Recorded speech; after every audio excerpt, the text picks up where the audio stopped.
Jewellery दुकान मालिक निकटर अलंकार ब्याग लुट कर फेरार होगले दुई जन युवक।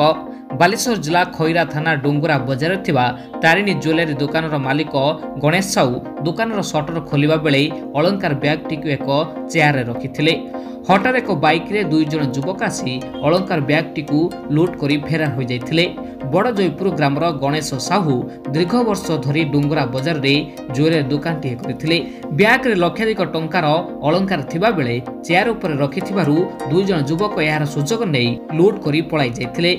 ए संपर्क में ज्वेलरी दुकान मालिक गणेश साहू खैरा थाना रे अभियोग करने पर खैरा पुलिस घटनास्थल में पहुंची सीसीटीवी फुटेज को आधार करी तदंत जारी रखिछि।